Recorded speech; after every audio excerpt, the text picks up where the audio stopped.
Hello, thanks for joining the video lecture series for GG413 Geological Data Analysis. As you recall, we've just learned how to do a parametric test for linear correlation. This video will cover a non-parametric test for correlation between pairs of data. And this is based on section 2.3.4 of Wessel's notes. So as usual, we'll collect a pair of different types of data, different types of measurements.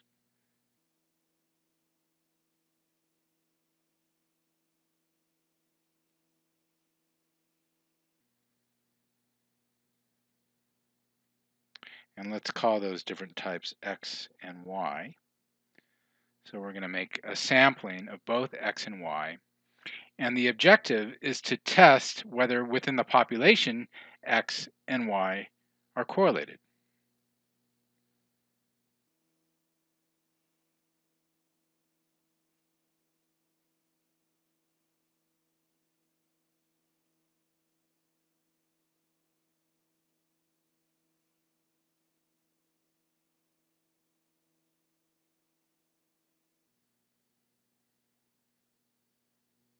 So the null hypothesis we could propose is that the correlation coefficient between X and Y within the population, and I'll use the Greek symbol R, or rho, right, for the correlation coefficient, is equal to 0. And again, we're using Greek symbols to describe the parameter of the whole population.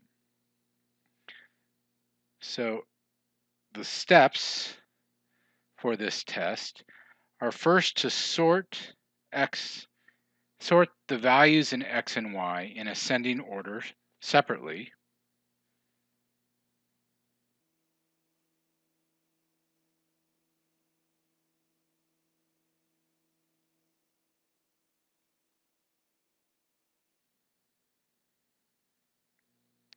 And then in those sorted arrays or sorted vectors, assign the values ranks.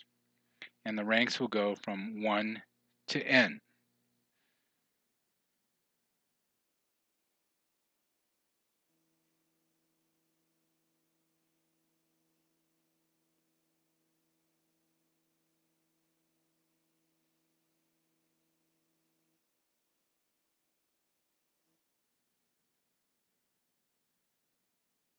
So the first value of x will be the smallest value and will have a rank of 1. And the largest value of x will have a rank of n. And likewise for y. And for equal measurements, they should be assigned the mean rank of what they would be ranked if there were no matches.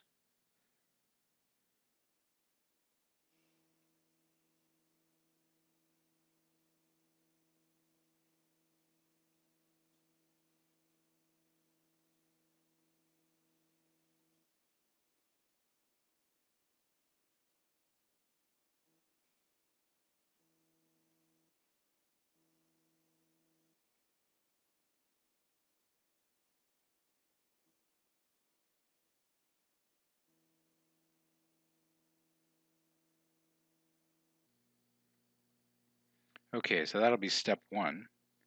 Step 2 will be to take the difference of the ranks of each measurement pair. So the difference for the ith measurement pair we'll call little d, and that's the difference of the rank in the x measurement minus the difference of the rank for the y measurement.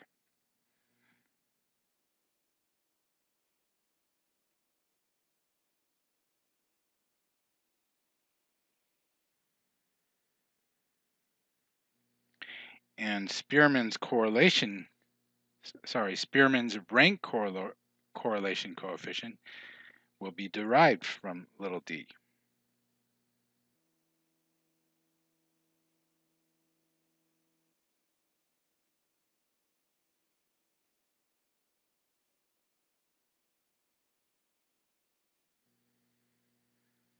And so R sub S for Spearman, and that's equal to 1 minus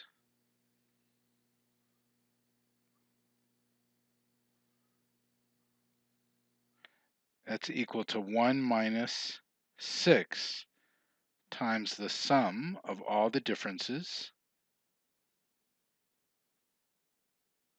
squared, all the squared differences, divided by n times n squared minus 1. Again, the sample size is n. So those are the first two steps. And then the last step is when we apply our test.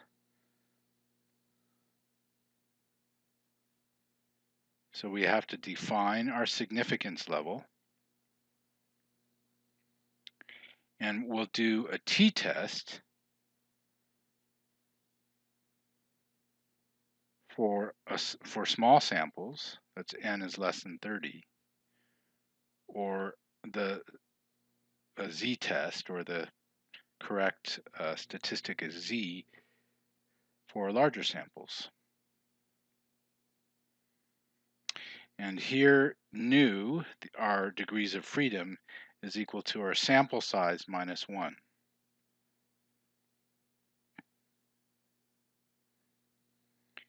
And z, or t, is equal to the Spearman's rank correlation coefficient minus the expected value, which in this case is 0 because we're testing for against no correlation, and we have to divide by the standard deviation, which in this case is 1 over the square root of n minus 1.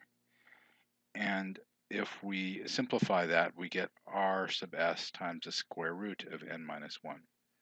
So that's our z or t statistic. And so we would carry out the z or t test as we have done many times before. So the example that Wessel returns to is our n rolls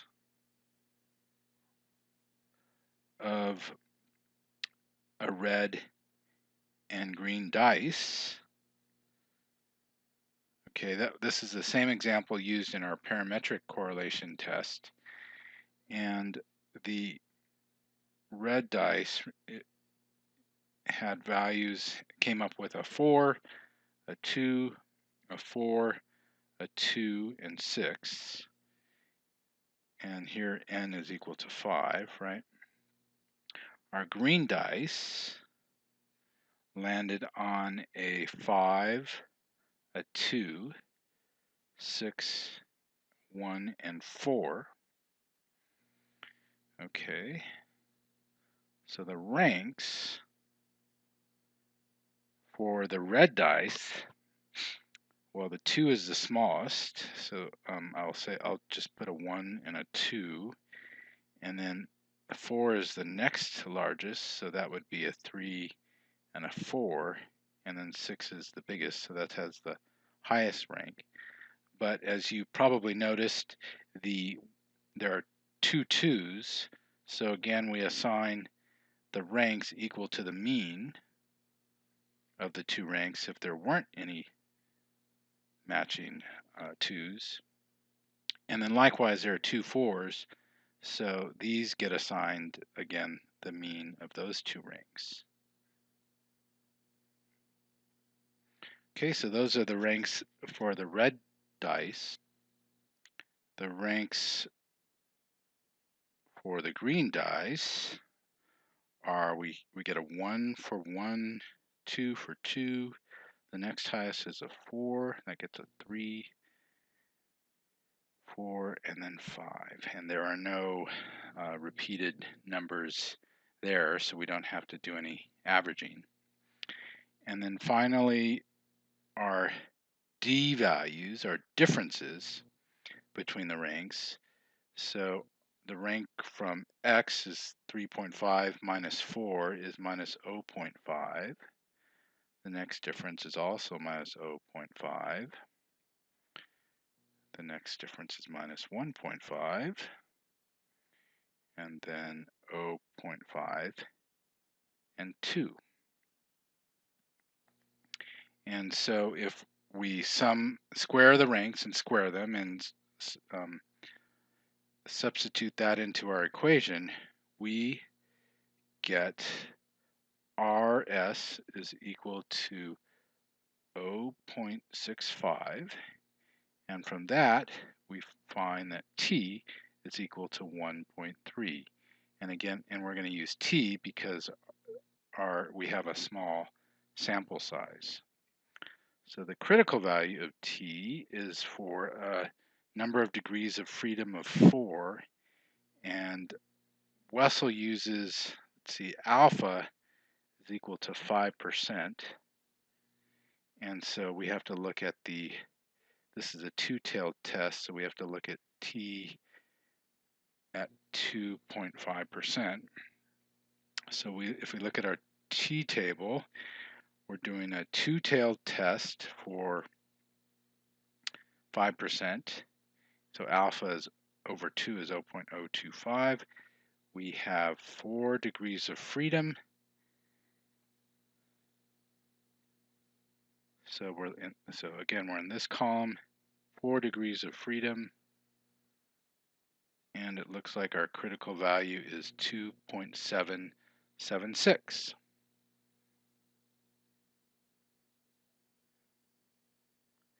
And we can see that the value of T that we got for our 5 rolls of our pairs of dice is a lot less than 2.776. So there's not enough.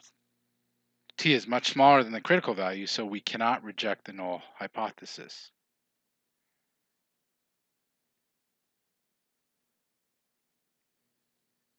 We can't reject the hypothesis that the rolls of the dice, the pairs of dice, are uncorrelated over the long term.